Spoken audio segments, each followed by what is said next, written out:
Everyone's an AI expert these days, right? But honestly, a lot of the advice floating around is, well, it's just plain wrong, and following it could seriously hurt your business.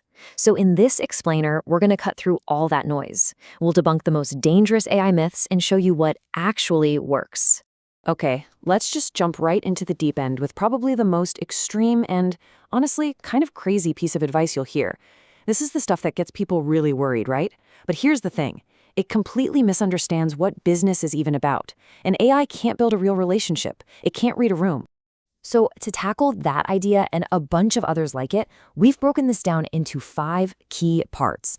We're going to talk about AI and your people, why you absolutely need to keep humans in the loop, getting your strategy right before you touch any tech, how to really master your AI tools, and finally, what the real competitive advantage is in this new world. All right, first up, let's talk about the relationship between AI and, honestly, the most valuable thing you have, your people. So let's put this side by side. The bad advice you see on the left, firing your team, replacing people, it just misses the entire point. Your team is your secret weapon. The goal here isn't replacement, it's amplification. Look at the better advice. Use AI as a co-pilot. The whole idea is to make your amazing people not just better, but like 10 times better. Now, check out this next piece of bad advice because it's just as damaging. Leave AI to the IT guys. Seriously? Saying you don't need to learn AI because it's not your job is like saying you're not going to drive a car because you're not a mechanic. It just makes zero sense today. And here's the big reason why that old way of thinking is completely out of date. For the first time, like ever, we have this incredibly powerful technology that's programmed in English, in human language. If you can write an email, you can use AI. It's not some secret code for tech experts anymore. It's a tool for everyone on your team to get faster and better at what they do.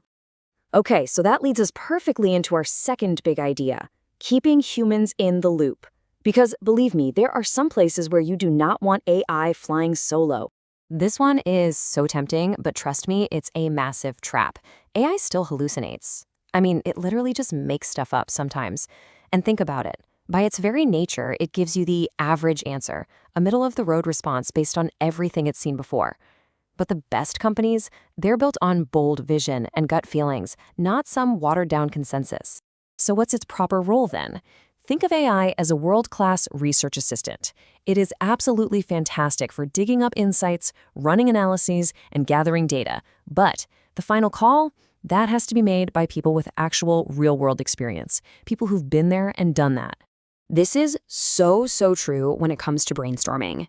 AI can only look backward. It can only reference what already exists. But real creativity, true innovation, that often comes from borrowing an idea from a totally unrelated field. You know, like how Henry Ford got the idea for the assembly line from watching meat packers. An AI can't have that kind of vision. That's your job.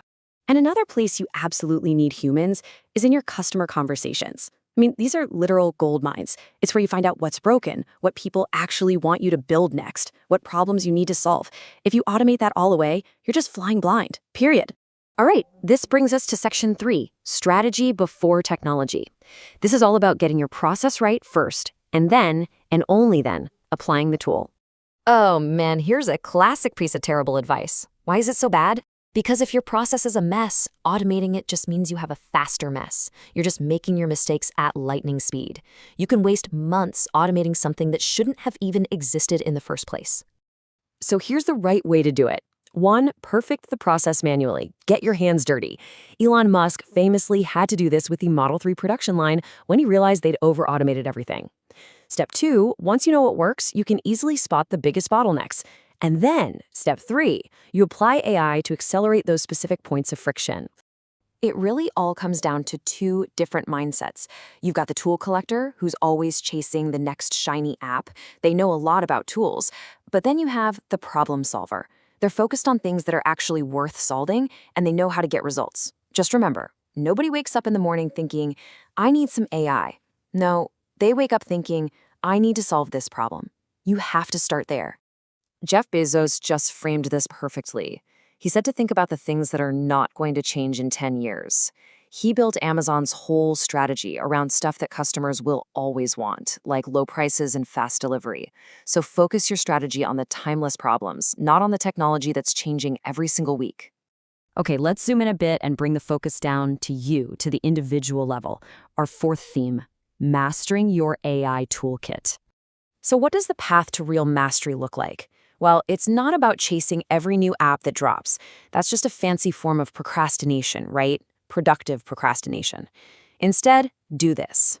Learn the fundamentals. Then, build a small, specialized toolkit, maybe 3 to 5 core tools that solve 90% of your problems. And then go deep. Become a true expert in those. Master prompt engineering for what you need. And as you're mastering these tools, you need to watch out for something called context rot. It's a little counterintuitive, but listen to this. More data is not always better. Giving an AI too much info or irrelevant info is like handing someone 10 different maps when they just ask for directions to the coffee shop. It just confuses the model and you get garbage results. The key is concise, clean context. And that brings us to our final and I think most important theme.